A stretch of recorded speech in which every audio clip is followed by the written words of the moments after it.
This Bank of America 400 ROVAL edition of the NASCAR Gambling Podcast here on the Sports Gambling Podcast Network is brought to you by Gametime. Snag the tickets without the stress. Use promo code SGPN on your first purchase to save $20. Download the Gametime app and use promo code SGPN. We're also brought to you by Underdog Fantasy. Underdog has just added Pick'em Scorchers where you can win 100x. That's right. Turn $5 into 500 in one game. Plus, every Sunday, they're giving away $100,000. Use promo code SGPN at Underdog Fantasy for a 100% deposit bonus up to $500. Driver, start your engine!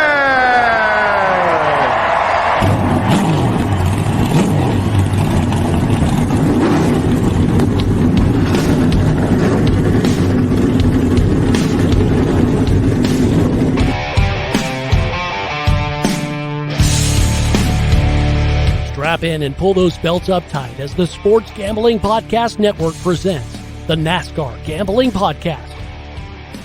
I'll wreck my mom to win a championship. I'll wreck your mom to win a championship. With all the news and the best bets for your NASCAR weekend. It refrains me from not beating the out of you right now because you ask me stupid questions. But since I'm on probation, I suppose that's improper to say as well. If you could talk about racing things, we could talk about racing things. Now, here are your hosts, Rod Villagomez and Cody Zeeb.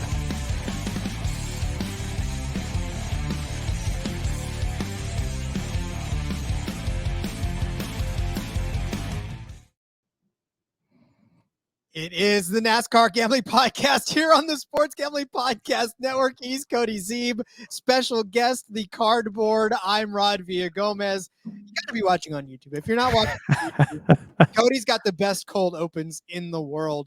Yes, Cardboard is out because we are at the ROVAL for the last time, hopefully ever, and truthfully, really just last time ever. I want Charlotte to continue to stay the pristine two mile paved track that it is, mile and a half paved track that it is. And just, yeah, I don't ever want to see this ROVAL ever again. Yes. Back to the scene of the crime. The cardboard that was on the track for 50 fucking laps before we decided to throw a phantom caution late in the race. Fuck everyone's bets and just completely screw us over. Yes, I'm still salty about it. Yes, I'm still mad about it, but that's okay. Hopefully, like you said, this will be the final time. Although, oh boy, I don't know, Rod. Dale Jr. said he heard it was the final time. Some people are saying they've heard it's the final time. Some people are saying that the track wants to keep the ROVAL because they like it. It might not go away. Oh boy, it's the schedule news is just, we're recording this on Tuesday evening. There's been a lot of announcements as far as races, and Iowa now officially confirmed. Yes. Talked about that yesterday. We're hoping to both make it out there. That is going to be a lot of fun. It's going to be in the middle of June. Night race, the summer. The track is great. Facility's great. Going to be a really fun time. So we'll obviously hammer out the details of all of that. But there's so many rumors, and the Olympics throws a big wrench in everything because obviously that's an NBC thing. Sounds like we're going to have 2 bye weeks, most likely in a row, because that's what they've done in previous Olympic years. Now that moves the schedule around. Labor Day falls on when they would have the playoff cutoff race. So is Darlington now the playoff cutoff race? Daytona and Talladega both in the playoffs. We might have 2, if they keep the ROVAL, we might have 2 road courses in the playoffs. It looks like Watkins Glen's going to be in the playoffs.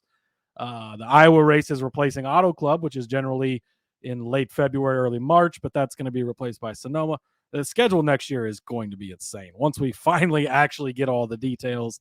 But yeah, we've had little bits trickle out. I don't know if you saw JGR. They posted on their Twitter like a spreadsheet or whatever, and it showed the schedule, and it had like the cutoff races highlighted and the playoff races, and the final race of the regular season said figure 8 track. They go, it's going to be out soon anyways, so here you go. And it was figure 8 track, and then so pretty hilarious, but obviously just a lot of moving and shaking with the schedule. So that's been all the drama this week, I guess, in NASCAR. But so maybe the final ROVAL, maybe not the final ROVAL. We don't know yet. Obviously, Montreal not going to be in the cards, which is why Iowa is in the cards. So do they keep the ROVAL because they want so many road courses? Again, a lot of questions to be answered still, Rod. So I don't know, but yeah, we'll get into it. But this week's going to be crazy. I would not be heartbroken if they got rid of the Rovals at all. I mean, I'm not a fan of Rovals. It was novel when it first happened. Like when they first rolled it out, I was like, oh, okay, that seems pretty cool. You know, half road course, half oval. You got to have the disciplines of both to be able to do it. At the time, the intermediates were not delivering. Like Charlotte was kind of a boring race, but now the intermediates are so good. If we are taking away the second Charlotte race, which is the way you're going to get the Roval, then the second Charlotte race sounds a lot better because the road course racing hasn't been great lately. So it's one of those things where it's give us more of what's been good and less of what's not been good. And yeah, so interesting. It's going to be interesting to see how exactly the final details all get worked out. Yeah. I will say one thing, though, I'm going to buy plenty of stock in cardboard companies before this race is over. I'm going to be live betting. I'll be, day trading all of this cardboard stuff when it comes to the bet. Fucking cardboard. Ugh. So, yeah, again, we're on the Roval. This is another road course, as it were. 109 laps around this 2.28 mile course at the Charlotte Motor Speedway. Road course in Concord, North Carolina. North Carolina. Talking is getting difficult. But yes, listen, and to be honest with you, this is one of those things where when you're handicapping Rovals, and we've talked about this too last year, it's not necessarily as if you're taking full road courses into account because it's not necessarily a full road course, right? I mean, the road course discipline helps. Certainly does. And of course, now that most of these guys have had several road courses under their belts at this point, they're more accustomed to it. But this hybrid type of a situation is not one where you can point to it and say, well, Watkins Glen, they were good, so they have to be good here. Right. So there's instances where these drivers can sort of cheat because there is that oval part of it that they can gain ground on. So I don't know. For me, the odds this week were kind of yucky. Kind of like they were in Daytona. I found some stuff that I liked, but I still was not necessarily all that impressed.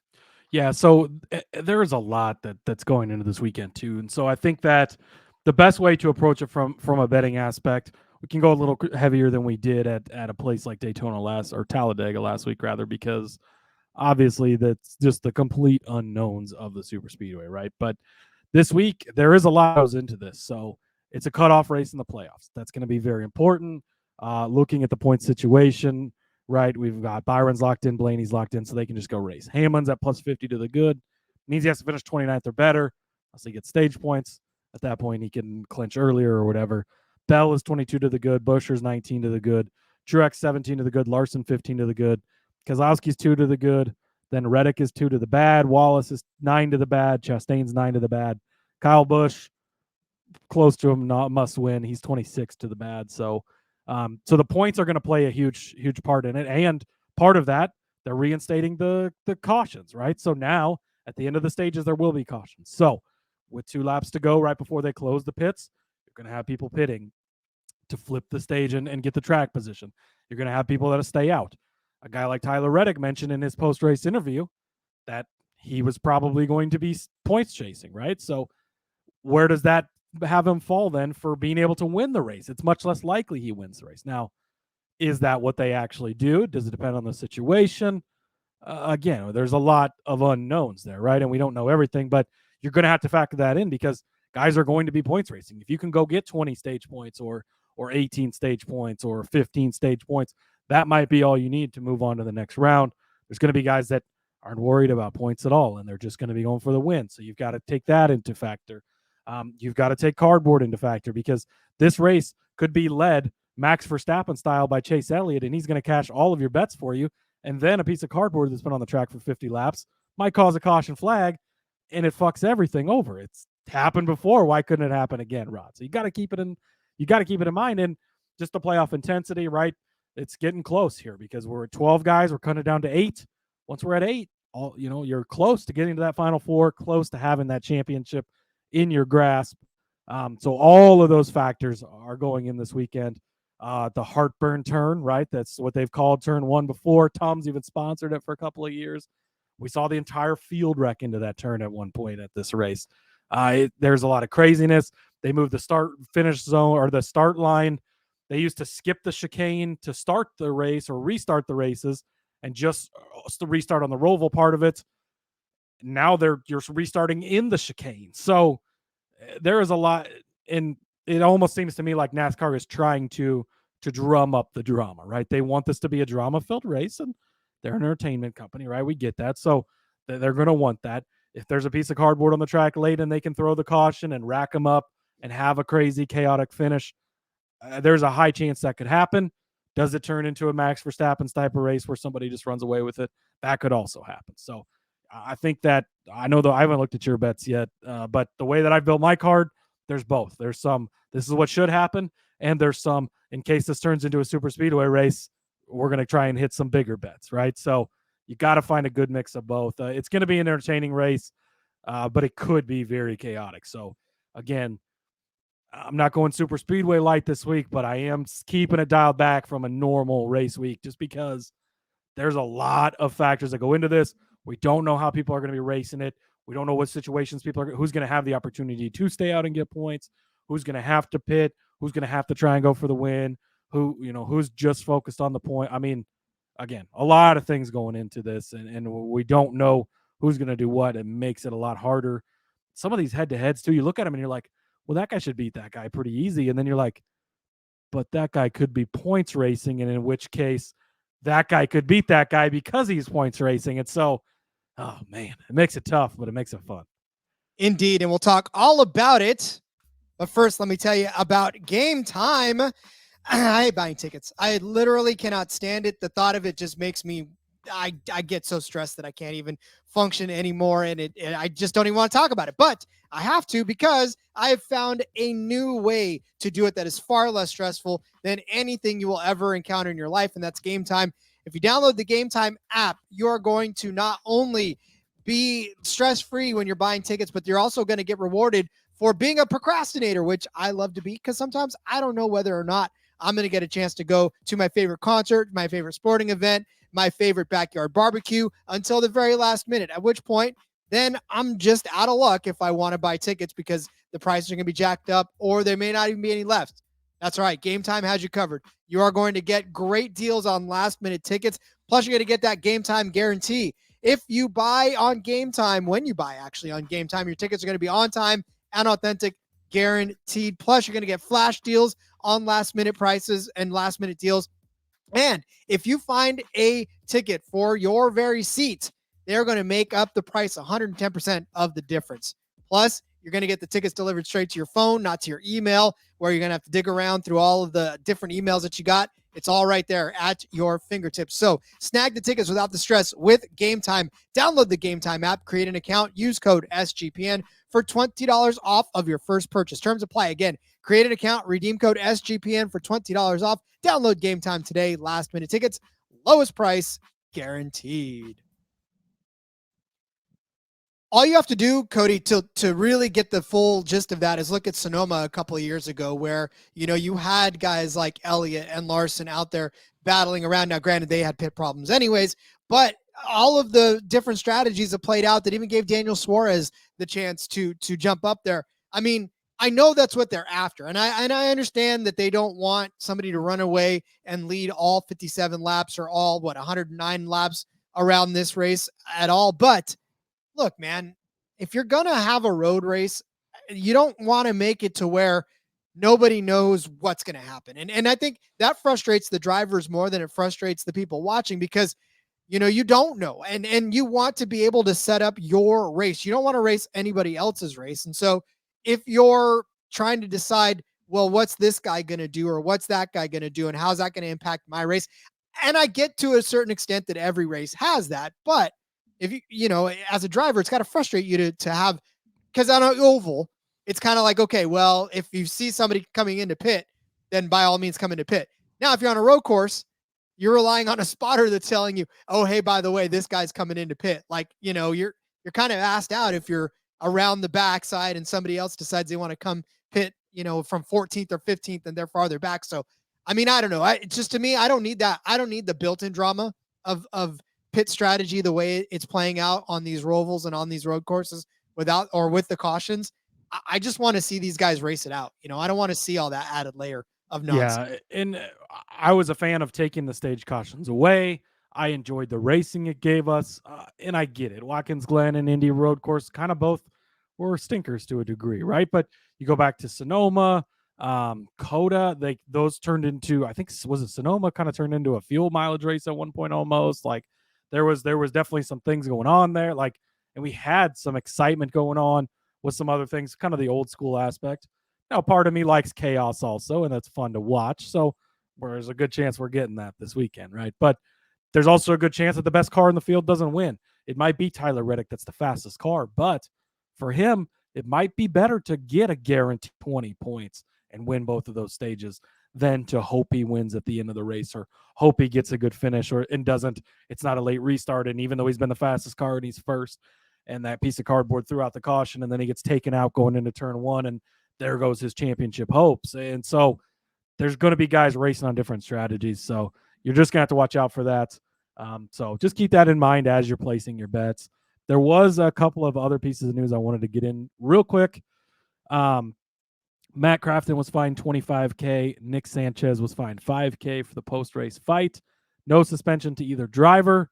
Nick Sanchez, his father, Renee, has been suspended for the rest of the year for getting involved in the fight. So again, NASCAR's got different angles on this. I'm assuming they checked security footage and it probably wasn't a sucker punch and all of that. We kind of talked about that. In general, they let guys fight, they fine them, you move on, just kind of how it works. The father, though, was throwing punches, was involved. NASCAR has like basically a no tolerance policy on that. It's, if the drivers want to get after it, okay. But when it comes to fans or relatives or whatever, pit crew members even, they don't like that as much. So that's why he's been suspended. I think, again, it's probably the right call. If Crafton did just walk up and punch him blindly, maybe you do the suspension thing. We kind of talked about that the other day, but I don't think that was the case, is my guess based on this. So I think this is appropriate. We'll see if everybody cools off by Homestead. Again, for Sanchez, he's got the playoffs to continue to look forward to. So he needs to be smart. If you're eliminated at Phoenix, maybe you take out Crafton there. But yeah, it'll be interesting to see how that's handled. But that was the news from that. And then something I wanted to note as well from Bob Pockris. For the first time in the history of this playoff format, 7 consecutive races in the playoffs, so going back to Martinsville last year, have been won by 7 different drivers who were all in the playoffs. Christopher Bell won at Martinsville, Joey Logano at Phoenix, Kyle Larson, Tyler Reddick, Denny Hamlin, William Byron, and Ryan Blaney. So kind of an interesting little tidbit there. And again, to the parity of now, this has got to be one of the most parity seasons. And now, I mean, last year was great. We had all these different winners, but this year feels even more like parity. And there's a couple guys, right? William Byron's got his 5 wins, and some guys have some wins, but so much parity and so much unknown on a week to week. So just want to point that out. I think it's great, and it's delivered us a pretty amazing season.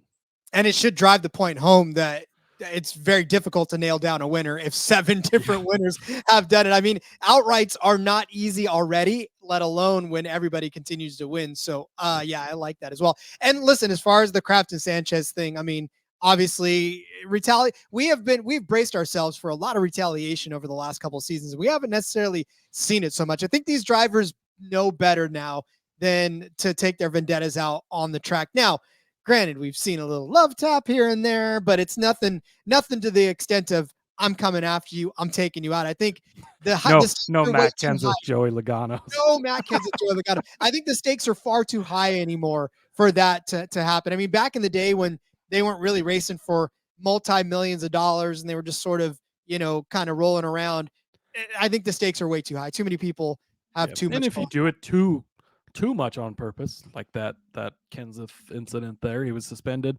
Chase Elliott was suspended earlier this season for purposely wrecking someone by just hooking them. So you got to make it at least look like an accident or just not give him the room. I mean, we saw Denny kind of get his revenge on Ross early on in the season where he held him up in the last couple laps, cost him some spots, whatever.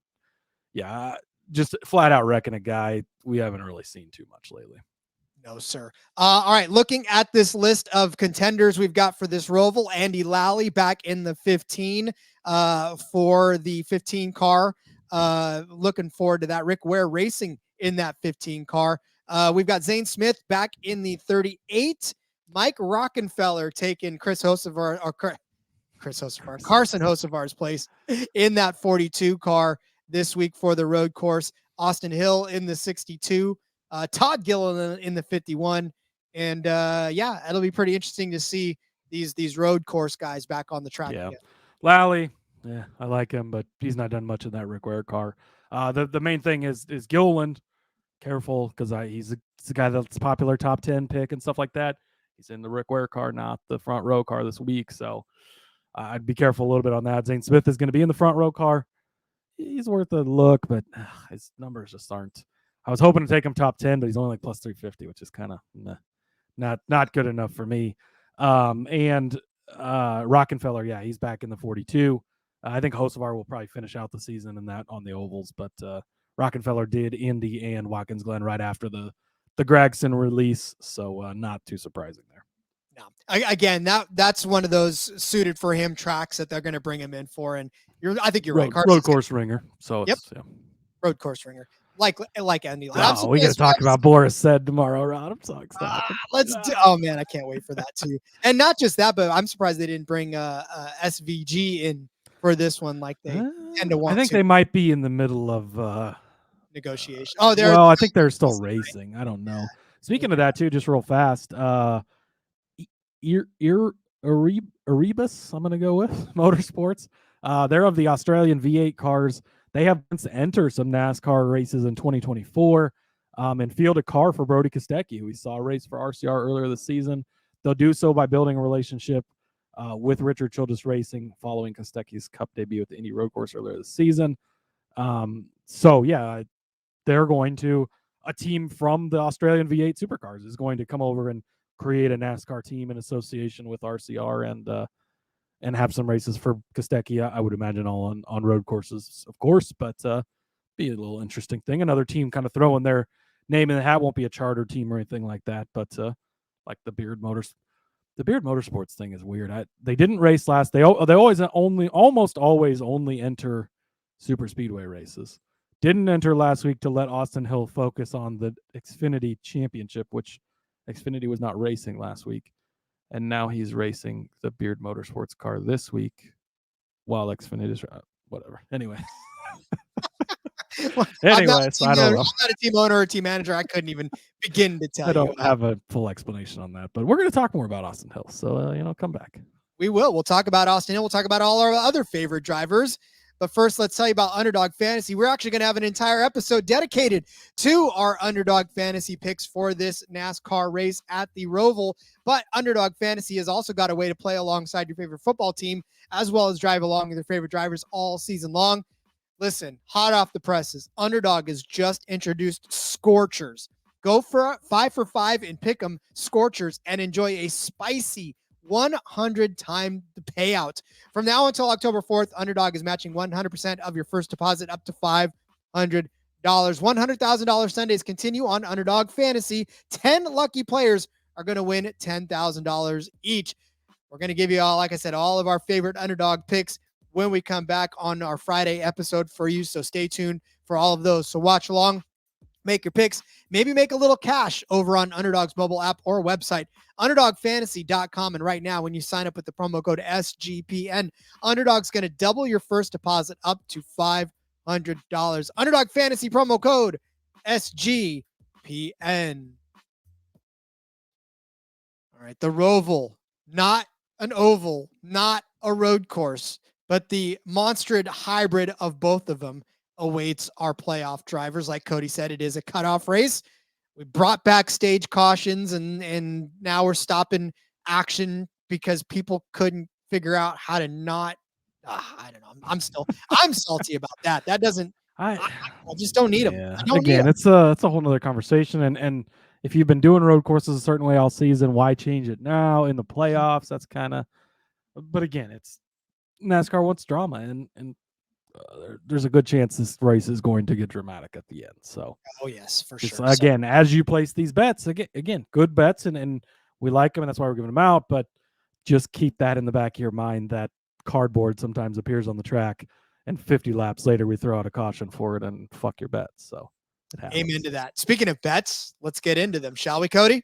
Let's do it, Rod. Going to start off with KFB to finish on the podium. Top 3 finish for Kyle Busch. 4-1 odds here. Looking back this season, second place at Coda, second place at Sonoma.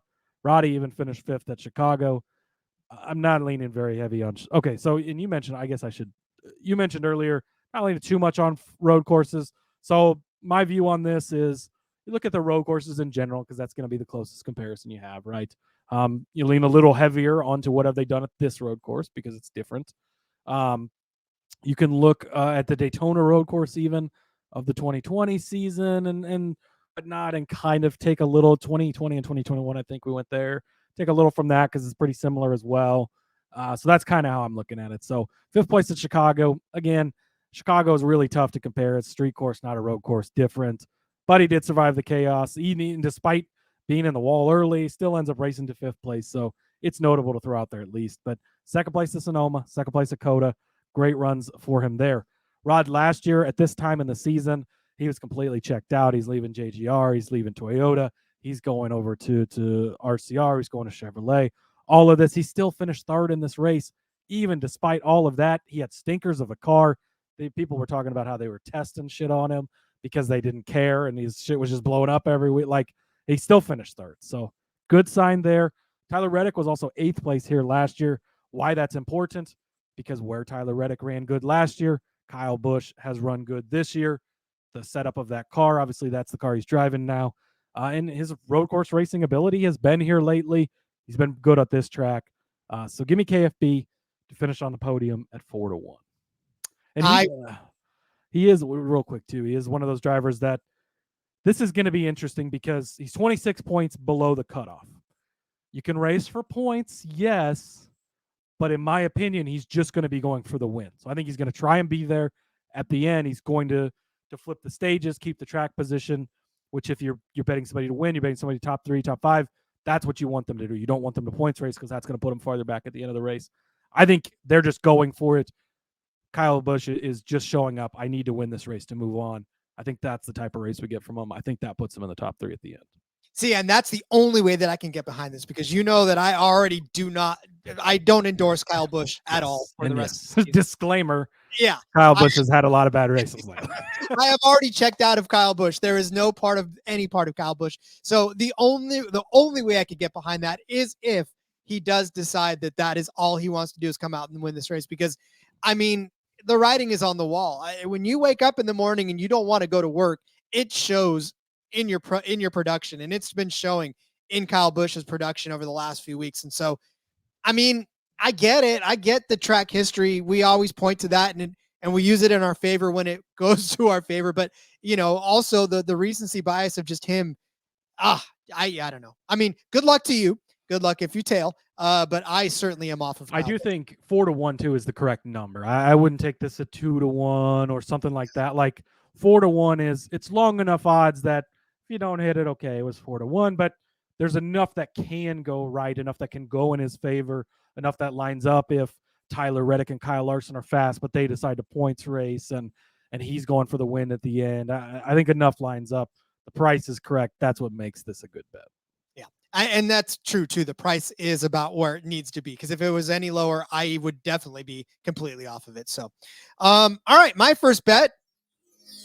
This is my turn. And I say that because Cody's now staring at the sheet, seeing that I have Ryan Blaney's corner this time. I'm stealing your thunder, buddy, because Ryan Blaney has spoken to me in ways that I don't know that anybody. Spoken to Rod big time. Oh, yeah. buddy.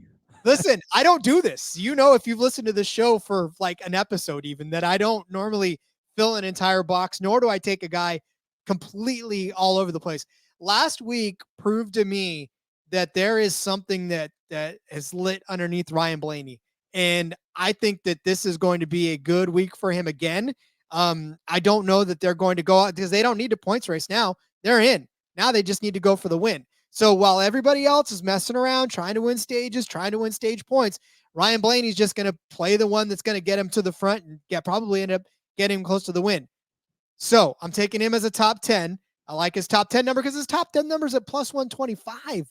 I mean, Cody, there's other numbers out there that are like minus 200 for a top 10. This guy just won the last race that we did, and he's plus 125 for a top 10. Love that.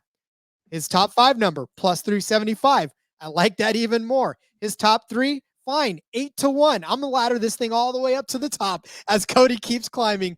His to win number is 28-1 over on Caesars. So 28-1 on Caesars to win. A top 3 for Ryan Blaney at 8-1 on DK. Top 5 at 375 on Bet 365. Don't get that confused. And then a top 10 on 365 at plus 125. Here's the thing about Ryan Blaney. All right. So his finishes at this track last season was last season. There was so much going on there. He finished. There was cardboard. It happened. There was cardboard, and I don't even know. It just something cardboardy happened. But yeah, so he finished 26th in that, but he started 6th. He was inside the top 5 for sure at points. So I definitely, like I said, the 26th place finish, it happens. But before that, 9th place, 5th place, 8th place, and he won. He won the very first time they were at the Roval, started 9th, won that, led 16 laps. Even in the races in which he did not win, right? His top 5 finish in 2020, he led 14 laps. His 2021 9th place finish, he led 10 laps. So Ryan Blaney is in front of the pack in this race. He has been able to do that. He's been able to run well on this track altogether. So again, we're looking at a lot of what they've done lately on this track for sure. He knows how to get it done. And you're riding the momentum of winning last week at just utterly chaotic, not chaotic race altogether, but chaotic ending to that race. And so I'm putting a lot of stock in that. Bad race at Sonoma, but again, we talked about you can't necessarily get all that together. Kind of bad at Austin as well. Indy GP finished 13th. Watkins Glen finished 9th. So the top 10 number is the one that I started with. But as I continued to dig into Blaney's finishes on this track, I was like, there's no way that I can't just suggest laddering this all the way up to the top if you feel so comfortable. So Ryan Blaney corner is back, and I've got it. So I'm just telling you, bet it all on him, I guess. Rod has taken ownership of Ryan Blaney's corner. I moved in, I squatted. And it's not, that's Rod's corner now. So no arguments here, right? There's a lot of good things about this. He's got nothing to worry about. He's locked into the next round. They don't have to points race. Maybe if he's in the position, you stay out, you get the extras, the playoff points, right? But they can just go for the win here. They can just run their race, do their thing. You like that as you're looking for a guy to bet on. You want a chaotic ending where Ryan Blaney's in the right place. Let's look at the first race here. Coming to the checkered flag, he was in 3rd place. Johnson overshot the corner, took out Truex. Blaney busts by both of them, wins the race. That it could be chaotic at the end, right? So I do love Blaney this weekend. I think the top 10 number, a plus money for him right there. Fords haven't been the best on road courses. We're going to get into that a little bit, but I do think it's a good bet. So next up for me, Rod, Mr. Christopher Buescher. His top 10 number is only minus 120. Are you kidding me? And his number for top Ford is plus 550. The Ford bet is interesting. You look at the numbers. It's Michael McDowell plus 175. We know what he did it. Was it Indy that he won, right? He dominated that race. I get it, right? But then you look at the Ford group. It's McDowell plus 175. Then it drops to Buescher at plus 550. So right there, he's the second favorite guy.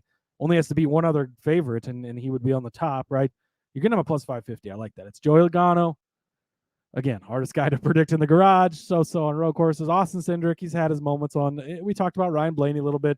Kevin Harvick's been good here in the past. Up and down. Briscoe, Keselowski, Zane Smith. Like, now you're at 35-1 once you get to Zane Smith. So I love Chris Buescher to be the top finishing Ford here, but also really like him for the top 10 finish. Rod, in the last 9 road course races, Chris Buescher has 8 top 10s, and the other race of those 9 that he wasn't in the top 10, he finished in 11th place. Chris Buescher is a top 10 machine on road course, especially in this new car, but even more so just in road courses in general. Super, super consistent. He's always good. He's always right there. Let me look at his points situation quickly. He's 19 to the good. So be interesting to see. It's kind of it's right there where maybe they do a points race, maybe they don't. So you have to keep that in mind. But Chris Buescher, he finished 6th place here last year, which made him the second forward to Kevin Harvick. Kevin Harvick did finish, I believe, second in that race. So was second to him there. Last 9 road courses, 11th or better. Like I said, 2021, he finished 3rd place here at this race. So over the last 2 races here, 6th place and 3rd place, second finishing Ford last year. And the previous year, he was the top finishing Ford there in 3rd place. He also finished 5th at the Daytona road course. Again, I mentioned that one as being probably one of the most comparable road courses we've been to. Old car, I get it. There's some differences for sure, but 5th place there. He's just very, very good on road courses, very consistent. Remember last year he was on fire at the Indy road course, and he still finished inside of the top 10. He's really, really good on road courses. Continues to show up. We know how consistent they've been the best Ford team in the garage. A lot of love for Michael McDowell this week. I get it. I understand it. None of his numbers are anywhere that I want to take them. It doesn't look like they're anywhere you want to take him either. Chris Buescher is kind of the guy that's getting slept on a little bit. Been a couple of weeks since Buescher won. Whoop-de-doo. Let's let his numbers drop back down here. We're going to take advantage of that. So Chris Buescher, top 10, minus 120. Top Ford, plus 550. It's amazing how fast the shine wears off of these guys sometimes. It's like you forget that you went back-to-back races, and you got a race where you don't win, and everybody's like, oh, Chris Buescher, there's no way he's going to finish inside the top 10. It's like, what? Exactly. Yeah, that's minus 120. Like, what a crazy low price for a guy that's done it 8 of the last 9 times, and the other time was 1 spot out of it. Like, yeah, it's insane. So love Chris Buescher this week. I can't argue with you on Chris Buescher. I definitely like him as well. All right, this is one where a lot of people aren't going to tail me, and that's okay. I hope that you can see through the AJ Allmendinger tears. AJ Allmendinger, is he still racing around? I haven't seen him lately. Well, not on ovals, I don't think. But he is still a good road course racer. I know, I get it. And this is where you can use the whole Kyle Busch thing against me, where I said the same thing about Kyle Busch. AJ Allmendinger looks exactly like Kyle Busch right now, as far as, a driver that doesn't necessarily have his entire heart in the game. But look, these guys are still proud. This is why I say Kyle Busch. I'm out on him for sure. I don't know why I'm not out on AJ Allmendinger yet, but his top 5 number is at plus 200, 2-1 on Bet365 for a guy who, look, his last race on here was a 4th place finish in that 16 car, but he led 24 laps. Like, the guy still knows how to get around a road course, right? I understand, like I said, that it's been tough for him lately, but here's the thing. AJ Allmendinger has raced in 37 road course races as a Cup driver, 2 wins, 18 top 10s, 8 top 5s in that vicinity. All right. Look back at what he's done in the past. 4th at Watkins Glen earlier, 6th at Sonoma, 4th at the Charlotte Roval last year, 2nd at Watkins Glen last year, 7th at Indy Road Course, 9th at Road America, right? He won the Indy Road Course in 2021, top 5 finish at Coda in 2021. AJ Allmendinger's still a good road course driver. All he's got to do is pull his head out of his ass, and he knows it. He doesn't need me telling him to do it. But he's got a 7th place finish here and a 4th place finish here already. This season for him has not been the greatest on road courses either, but he did manage to pull a 4th place finish out of Watkins Glen after a terrible finish at the Indy GP in 26th place there. And then Sonoma, he had a 6th place finish as well. So a couple of good road course finishes in what has been a forgettable season for that 16 car. I still think he can get it done. He's not racing for anything now. No playoffs, no anything. That team can just go out and try to get itself a win at a road course. I'm not expecting him to win, but I think a top 5 is well within the possibility for AJ Allmendinger. So give me that at 2-1 over there on Bet365. Yeah, again, another guy not worried about the points. Doesn't have the points race. He can flip the stages, get himself the track position. We know what he's capable of on road courses, obviously. So I don't hate it. 2-1. It's not my favorite bet out there, but it's not a bad bet for sure. I really, really like this next bet, Rod.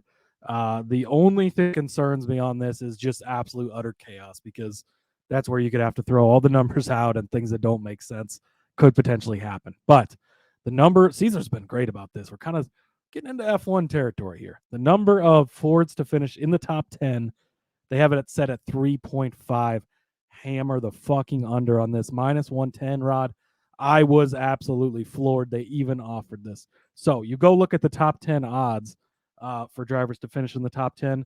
The top 10 drivers in the top 10 finishing odds, none of them are Fords. So that's already a good start. Only 2 of them, McDowell and Chris Buescher, are at minus money. The rest of the Fords are at plus money to even finish inside of the top 10. So that's a pretty good start for you there. Again, I named off all the Ford drivers, but let's look through them again. McDowell, you can see him finish in the top 10, right? Buescher, made a case already. Logano, maybe. Cindric, maybe. Ryan Blaney, you made the case. I can see it happening. Harvick's done it before, but, Briscoe's done it before, sadly, but he's not having a very good season, right? So you're kind of starting to get out on a limb there. The flipping stage thing is the one thing that concerns me a little, because you got guys like Kyle Larson that could do that. You got guys like Tyler Reddick that could do that. Gets a little bit scary when it comes to that. But you go back and you look at road courses this season, Rod. Well, let's go back to last year first of all. There was 3 Fords in the top 10 here last year. You had Harvick in 2nd, Buescher in 6th, and Briscoe in 9th place. After that, the next Ford was 14th place with Brad Keselowski. So that 4th Ford to cash the over in this, a long ways back, all the way in 14th. You go back to Watkins Glen. There was 3 inside of the top 10. The best finishing one, though, was 7th place. Indy Roval, or Indy Road Course, whatever the hell you want to call it. McDowell won that race in a Ford, but there was only 2 Fords inside of the top 10. Sonoma, only 3 Fords inside the top 10. Coda, only 3 Fords inside the top 10, with 6th place being the best finisher there. Chicago Street Race, don't want to throw that out there too much in comparison, but there was 4 Fords in the top 5 or top 10 there. So I will give them that. Chaotic Race, that's the one little bit of hesitation on this bet. But if it's not a cardboard race, if it's a fairly normal race-ish, I really think it's going to be tough to find 4 Fords finishing inside of the top 5 here, or inside of the top 10. Definitely not inside the top 5.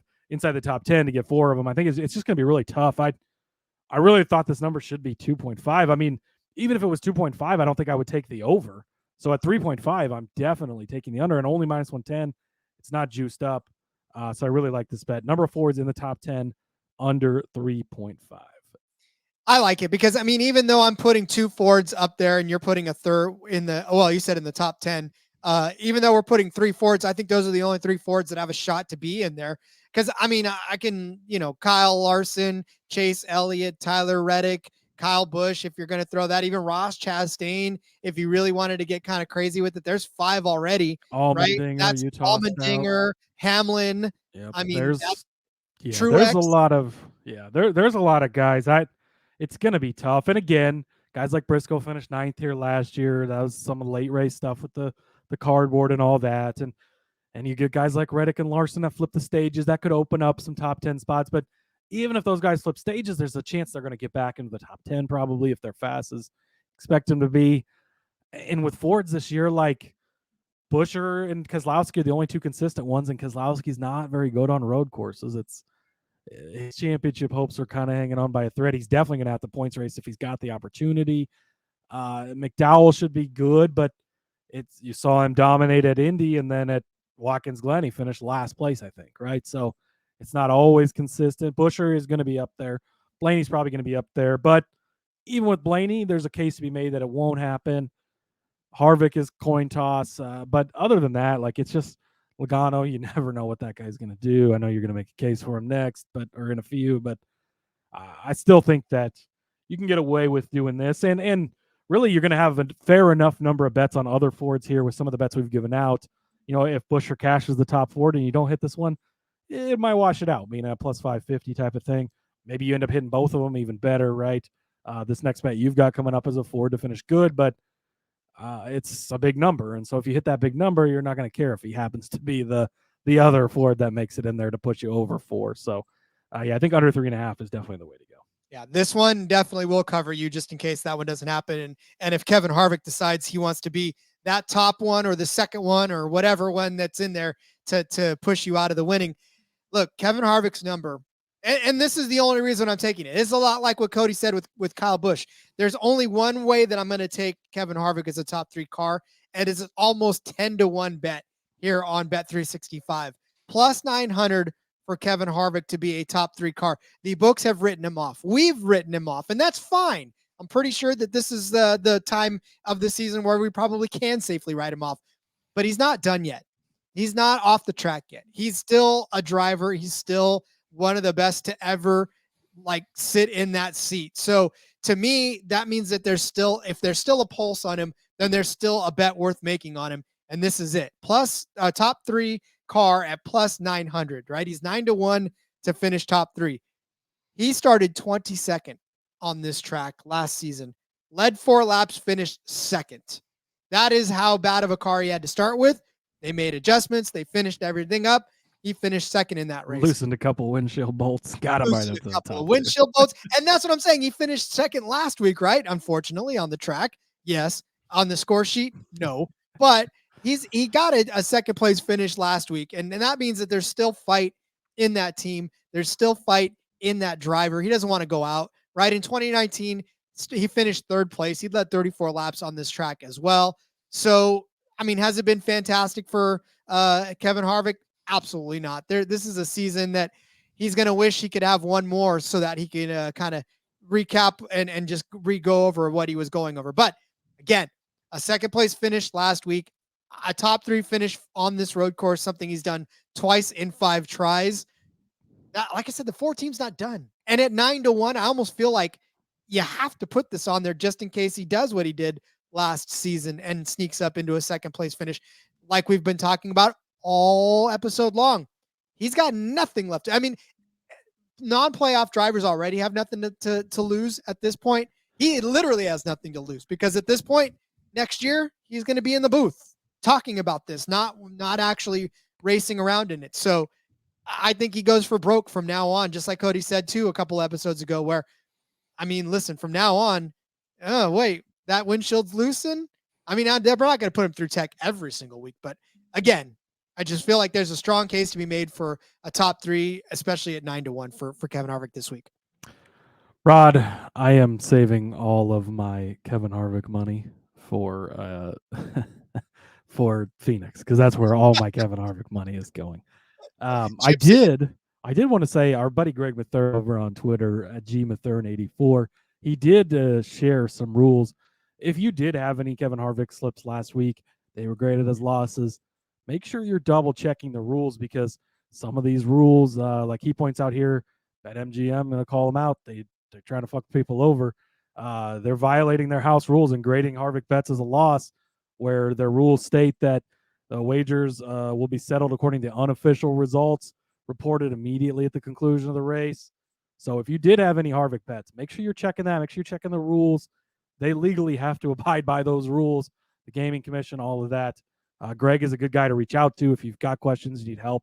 I believe he's a lawyer or works in law at some point or whatever. So he's very smart with all that stuff, I know.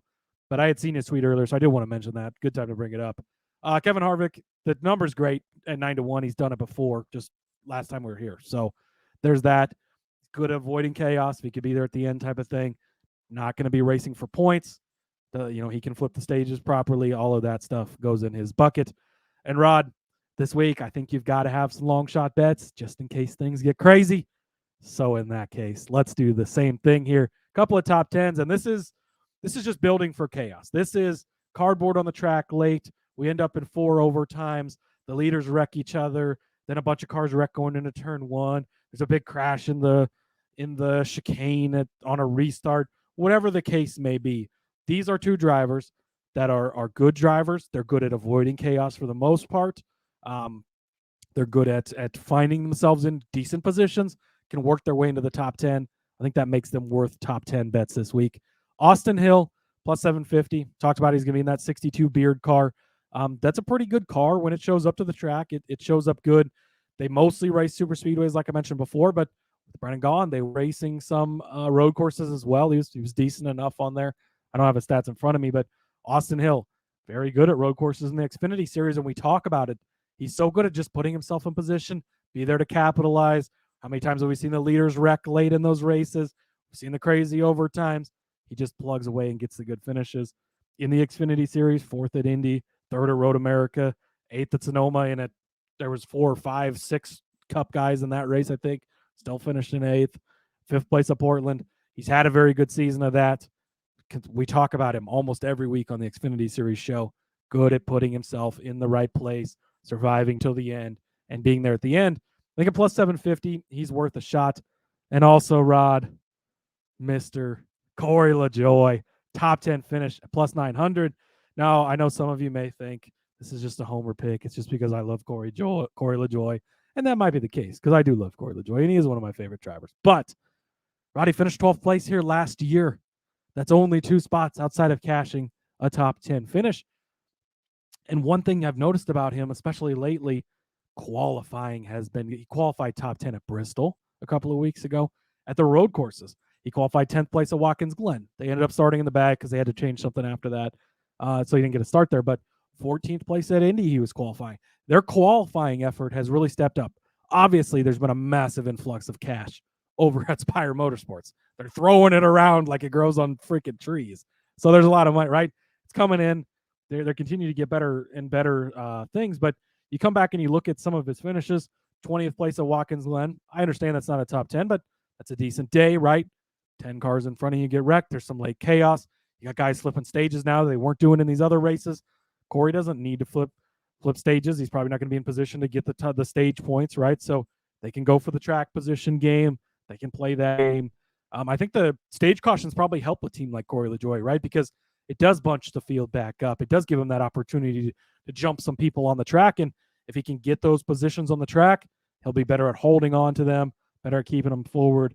He finished 14th at the Chicago Street Race. Again, it's hard to compare that as far as a road course, but a lot of chaos there. Survived that, finished 14th, not very far out of the top 10.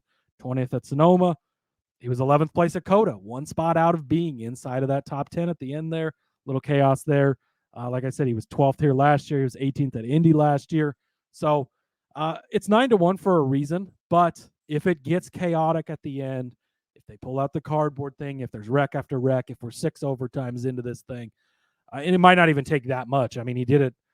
There was some chaos at the end last year, cardboard included, but LaJoie finished 12th, so he wasn't even that far out of it.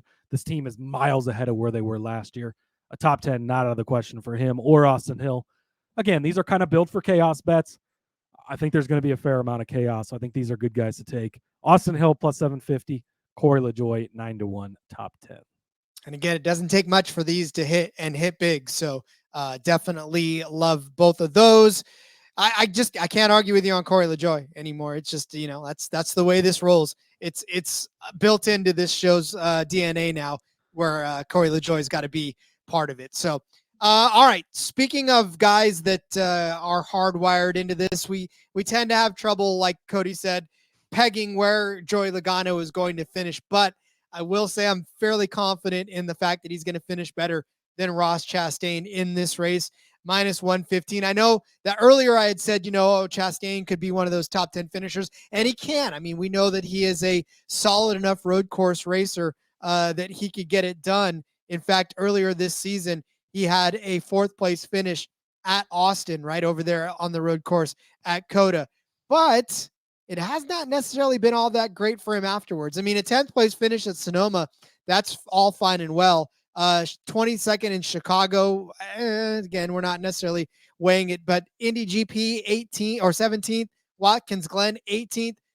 And even still, it hasn't been a spectacular it's been an up and down last few weeks for Ross Chastain. 37th, obviously, last week at Talladega after crashing out of that. He was 2nd at Fort Worth, which is like cool. Yay, back to 2nd, right? But before that, 23rd at Bristol.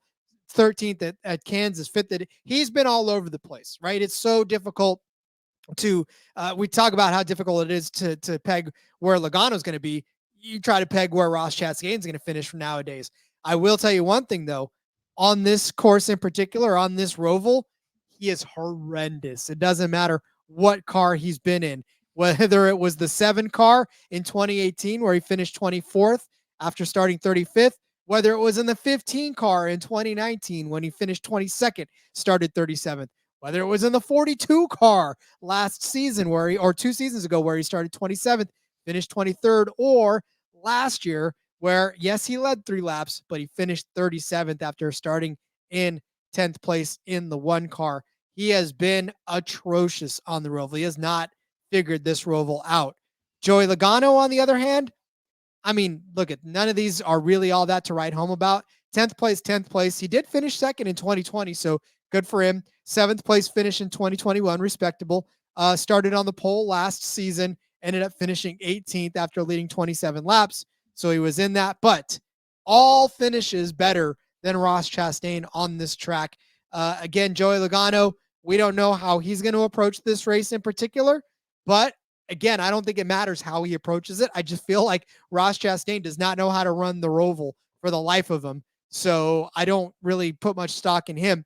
He'll probably end up finishing somewhere in the 25 or worse, where I know Logano will probably be a 28th place finish or better, at least, if not a top 10.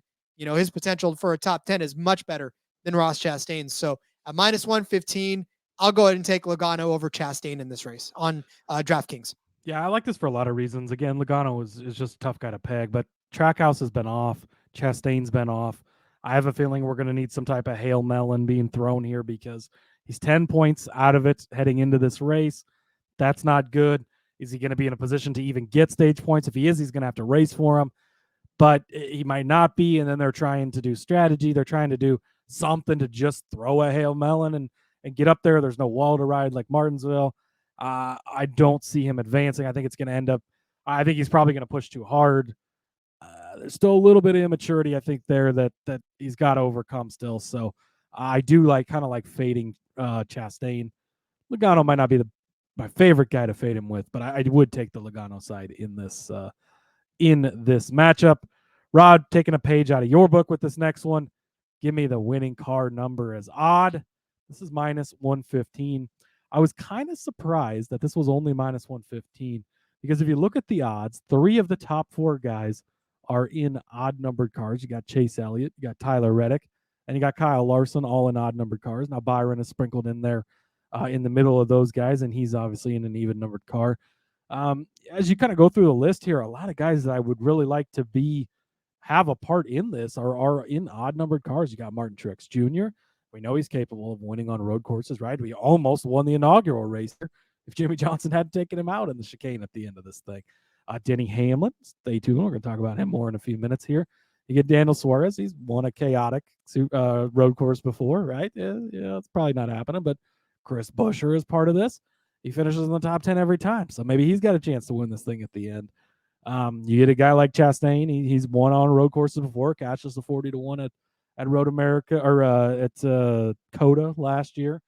So there's a lot of guys there. After that, Justin Haley's, Eric Jones. You're kind of getting far down the list. Corey LaJoie's in an odd numbered car, so I'd like to toss that out there. But the winning car as odd, I really like that you're getting. I mean, you get Chase Elliott, you get Kyle Larson, you get Tyler Reddick. Those are the 3 guys recognized as the road course guys, right? And that's kind of shifted a little bit. It's not been the one guy that's been dominant. There's been some other guys in there, but just getting those 3 alone, them being 3 of the 4 favorites on this, I really like that. So I like the odd numbered side of this at minus 115 for the winning car number. Full disclosure, I had that and then noticed you had that after. Well, I filled out. You beat me to the doc, too. You filled out. Rod, I get in the doc. Rod's got every box except one filled out. I go through and fill out my stuff. I guess I stole the one bet he had not put in yet. Well, and that was I was looking at it and I was like, okay, cool, I got it. And then I got to the doc and I was like, oh, damn it, he got it. Because I looked at when I left, 365 and DK were the only ones that had bets up. Caesars hadn't had a full slate yet. So when I got home, I was like, cool, I can look. I looked at DK and I was like, okay, cool. I mean, I looked at Caesars, I was like, oh, cool, they got it. And then they took the one. So I took another one, Cody, and that's fine. I'll take the winning car under 15.5. I'm going to take this because it is a plus money. It's a plus 130. And I cannot believe that you get the cast of characters that you get under 15.5. This cuts off at AJ Allmendinger, right? I mean, obviously you don't get Allmendinger, you don't get Buescher, you don't get Truex, you don't get Bell, which that's fine for you. And really that's about the size of it. But under 15.5, you get Blaney, you get Hamlin, you get Elliott, you get Busch, you get Larson, you get Harvick, like you get Chastain. I know I just dumped on the, and you get LaJoy. But again, like, thank you for including him, Rob. You only held him up in front of the screen. I had no choice but to read the prompter. But yeah, I mean, you get all of those heavy hitters. And listen, I could have just stopped at saying you get Larson, you get Elliott, because it essentially could turn into just a Larson or an Elliott race at this point. Those guys haven't really flexed their road course muscles lately. And we know that they were the two that basically dominated for the better part of a couple of seasons, right? When you talk to road courses, you could not talk about Larson. You could not talk about Elliott and how dominant they were. Hamlin, big showing it at Sonoma, right? Before everything shook loose. So there's so many heavy hitters under 15.5. To get that at plus money, I feel like I don't know what they were thinking. It's going to stay that way because Caesars doesn't adjust these very, very much depending on what happens in qualifying. They tend to keep them the same. So it's not like you have to jump on it right now, but listen, I'm saying if after qualifying, one of these guys finds themselves, hell, even in the front 2 rows, I would very heavily look at this even more so afterwards. Yeah, I like it. I mean, 2 of my 3 outrights are under this number. It's a loaded field down there. A lot of the similar guys to the odd number, and you're throwing a couple other guys. You get Kyle Busch in there. You get some other guys in there as well. So I do like it.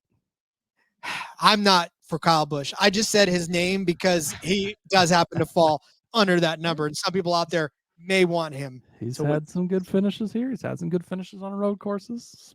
He could do it. He has. All right.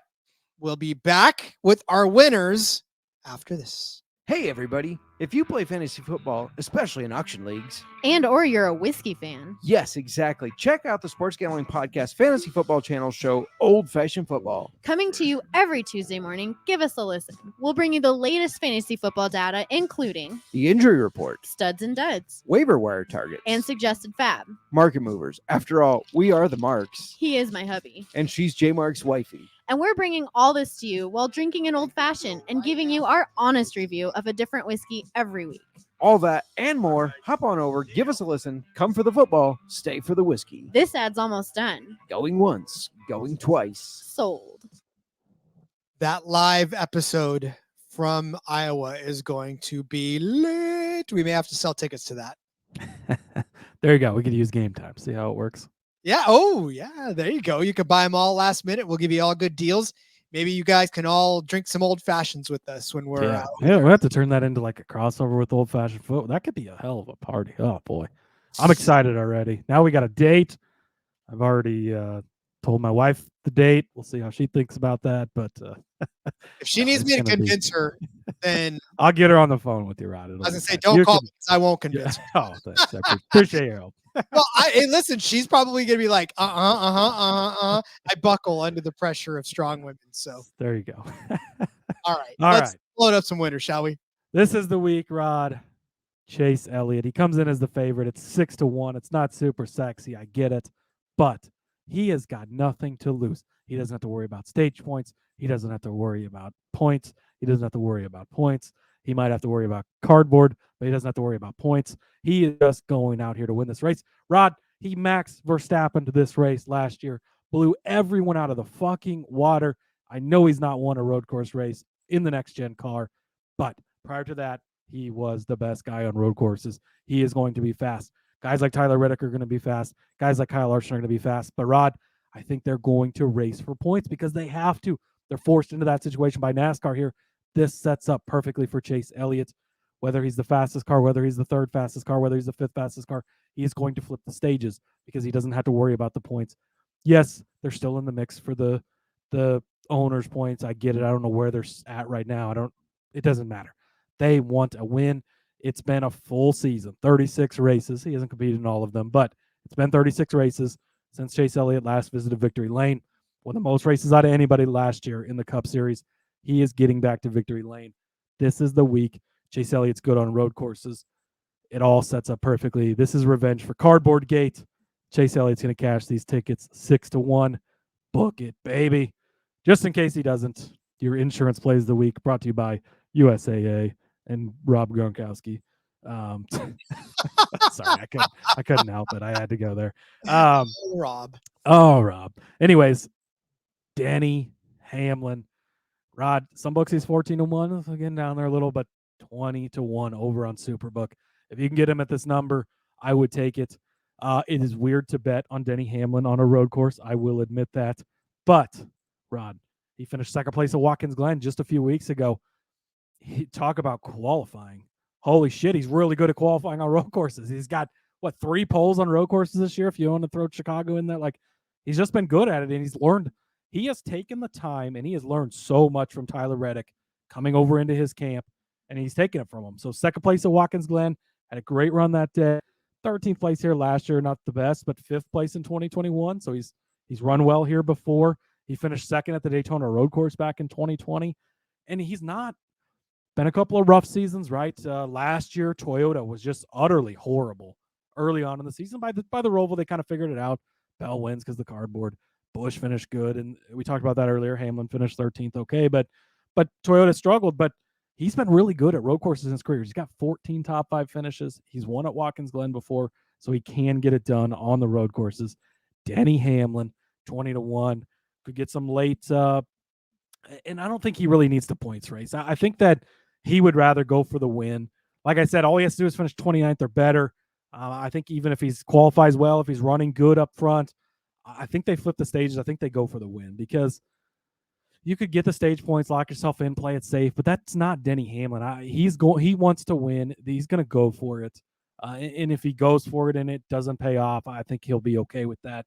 I think he would rather go for it. He's got a 50-point cushion. That's pretty solid. And 29th is only if all the other guys perform to their maximum too. That's no matter what anybody else does. If he finishes worse than that, other people still have to do good enough to all pass him. That's the other. There's what? That's a lot of math. There's 10 cars left, right, to get to this final. So he would have to get passed by a bunch of them. Unlikely to happen. Obviously, I don't want to jinx him, but Denny Hamlin, I think, could put himself in position. And then Rod, we talked about him earlier. Christopher Buescher, 22-1 with our friends over at DraftKings. A little shorter on some other books, so get with DraftKings. They've got you hooked up. Talked about it, though. 9 road courses in a row, 11th or better. Puts himself in position. He doesn't have a road course win yet, but Rod, he's got 3 wins this season. We know he can get it done. Got a couple of really good finishes. Finished second place in Sonoma last year in that chaotic race that Daniel Suarez kind of ended up winning at the end there. Chris Buescher can get it done. 6th place last year and 3rd place in 2021. So the two most previous races here, he's been good. He's been right there at the end. He can put himself in position. Give me Chris Buescher 22-1, Denny Hamlin 20-1, and I really, really love Chase Elliott at 6-1 this week. Yeah, Elliott Revenge Tour. You can book that one for sure. Just like you said, I mean, the whole theme of this basically has been the guys that have nothing to lose are the ones you should probably start putting your money on this week because even like it lines up so perfectly because the guys you're going to be most worried about is Larson and Reddick, and they're going to be in a position where they can take advantage of the stage points. And I think because of their point situation where they're at. Reddick is below the cut line coming into this. I mean, he's 2 below and Larson's 15 to the good. That's okay, but it's still scary, and they are going to have to take advantage of that. And for a guy like Elliott, that helps so much more. And that's where these stage cautions coming in helps a guy like that. And I think it's going to be a huge advantage for him. So if you kind of take those, and William Byron's the other favorite up there, his road coursing has been okay, but it's not been the best thing ever. So those are the 2 guys that scare me the most. And you're almost probably taking them out of contention for the win unless you get a late caution. They kind of put themselves in position, but good chance they're going to be not flipping the stages and get put behind, and they're going to be behind the 8 ball. You're going to have Elliott there able to flip the stages and be ahead of the curve with a really good chance to win. So, I love it. Well, I will take the guy that he is teammating with, and that's Kyle Larson. 9-1 on DK. I'll tell you this right now. Kyle Larson, we saw in Sonoma, screwed himself out of a win a couple of years ago because of trying to do exactly that. He tried to point himself in or just make a better point stay out of that race than he probably should have. So we have documented time after time how good of a road course racer Kyle Larson is, or at least was for a while. I don't know. But you look back at some of his finishes. Obviously, this season has not been his best either. 26th at Watkins Glen, 8th at Indy Road Course, 8th at Sonoma, 14th at Coda, 35th at the Roval last year. A really bad finish for him there, but he won at Watkins Glen, 3rd at Road America. He's won this race before as well in 2021, 3rd at the Indy Road Course, 1st at Watkins Glen in 2021, right? 1 at Sonoma, 2nd at Coda. I mean, overall, he's the guy you look for at road courses. We know this. This is something that when we talked about it, we were talking about Elliott, we were talking about Larson. Those are the two guys. So at 9-1, I feel like this is a hell of a number for Kyle Larson, for a guy who has won on this track before.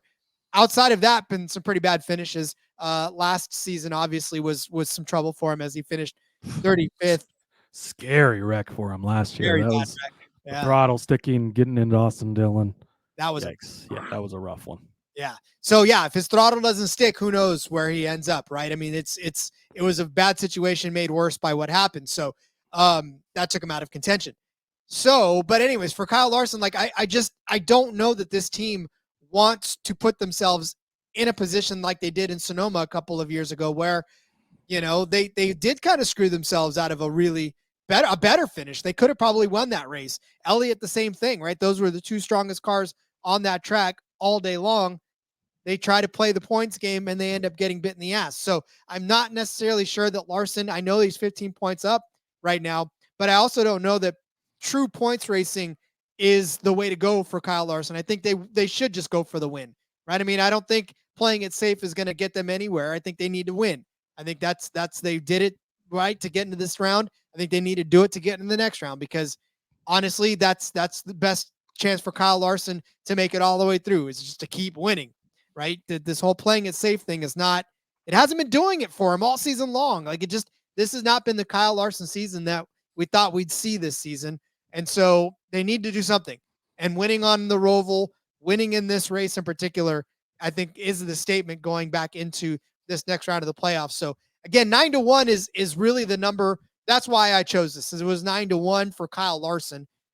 We talked a lot about it last season, that you don't get that number for Kyle Larson. When's the last time Kyle Larson was 9-1 at a road course? Like years ago, probably. Like in the 42 days, probably. Yeah.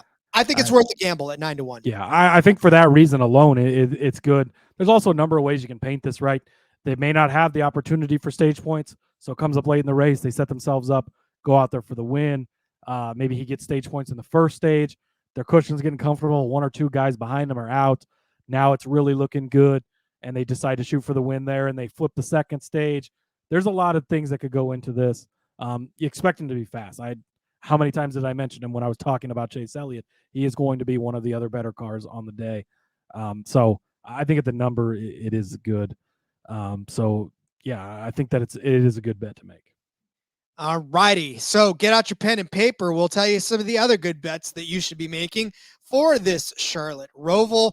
Cody started you off with Kyle Busch as a top 3 finisher, or podium, if you listen to the F1 Gambling Podcast coming up later, at 4-1. I claimed, I guess I planted my flag in Ryan Blaney's corner, and it's mine, at least for this Roval. I gave you Blaney as a top 10 car at plus 125 over on Bet365. Called it as a top 5 as well at plus 375. Laddered it up to a top 3 at 8-1 on DraftKings, and to win at 28-1 over on Caesars. That's my long shot to win this race. Cody gave you Chris Buescher as a top 10 car at minus 120 and top Ford at plus 550. I said AJ Allmendinger was going to find his way to the top 5 come hell or high water at 2-1 at Bet365. Cody gave you the number of Fords in the top 10 under 3.5 at minus 110. I said one of those Fords inside of the top 3 will be Kevin Harvick at 9-1 over on Bet365. Cody said Austin Hill would be a top 10 car at plus 750, and Corey LaJoie at 9-1 would also join him in the top 10. I said that Joey Logano would finish better than Ross Chastain at -115 over on DraftKings. Cody gave you the winning car as odd at -115, and I said that odd number would come from under 15.5 at +130. And then Cody gave you Chase Elliott at 6-1, Denny Hamlin at 20-1, Chris Buescher at 22-1 to win this race. I gave you Kyle Larson at 9-1. Seems DK is giving us the best value on some of these outrights. So grab Larson 9-1 on DK to win the Roval. Cody, much like these guys, we've come to the finish line of this episode. But I just, like I said, I'll watch this race because I have to, but I hope I don't have to watch another Roval again. I'm done. I don't need Rovals anymore. Yeah, we'll see. It'll be interesting. Rod, wrap it around on the spot question for you. Based on where everybody's at right now, who are the 4 that are missing the next round of the playoffs? Ooh, who are the 4 that are missing the next round of the playoffs? Sadly, I gotta say Brad Keselowski. I think his run is over. I don't have my thing here. I don't have my your bracket. My bracket, yeah. I have your bracket. Let's see. You've got the 24, 19, 11, 17, 6, 22, 4, and 5 going to the next round. Okay, fine. Then I changed my mind. The 6 is going to go. Well, then listen, who's out? So I think Kyle Busch is not going to make it. Yep. I know you think he is, but I don't. I think the run is over for Bubba. I hate to say it. Chastain, not on this track. And God bless America, man. I think the 4 that are underneath right now, maybe the 4 that are gone. How about you? If you're taking Reddick out? Nah, I don't want to. Or are you sticking with Keselowski? Man, at this point, I think it's Reddick. I think because Reddick's a better road course racer than Keselowski. Mm-hmm. That's only 2 points. It is only 2 points. All right, fine. So Keselowski, Wallace, Chastain, and Busch. All right. I am going Kyle Busch. I do think he's got a chance to win this, but 26 points, it's a big road. I think he's out. Ross Chastain, he's done. He's out. Bubba Wallace is going to surprise everyone. He's going to make the round of 8. People are going to lose their freaking minds. Brad Keselowski, I picked him to go to my Final 4, but I think where he's at, he needed more from Dega. He didn't get it. Road courses are tough for him. He's out. Martin Truex Jr., it's been rough for him, Rod. End of the road here. He's 17 points to the good coming into this one. He's good at road courses in general, but they've had so many problems. They've had so many issues. Why are they going to have a good car this week? You can't trust it. I think he's out. So Bubba Wallace is the surprise sneak in. Kyle Larson makes it despite my prediction that he was going to fall out in this round. All right. Sounds good to me. We'll see how this all pans out on Sunday. So continue the conversation in the Discord, where we will continue to talk to you about the Charlotte Roval. So in the meantime, Cody, as we say goodbye to everybody, let everyone know where they can find you on social media. Yep. Follow me on X at @Husker_Zeeb. Make sure you check out the F1 Gambling Podcast. We're actually going to record as soon as we're done with this one. So once you're done listening to this, it should be up in your feed. Go over, listen to that. A lot of fun over there. Cash a lot of tickets as well. It's a different discipline, different way to bet, but it is a lot of fun, and we have a good time over there. So check us out, support us. We appreciate it. And we'll be back tomorrow for Xfinity. It's gonna be a fun one. We're gonna have to find a way to work in Boris said on that episode just for the hell of it, because I love that he's racing at 61 years old. I hope they give us something good to take on Boris, because it's gonna be like a long shot. Hopefully, it's like a long shot top 5, no top 10s. That's where, that's where you could really get it. But oh well, we'll figure it out.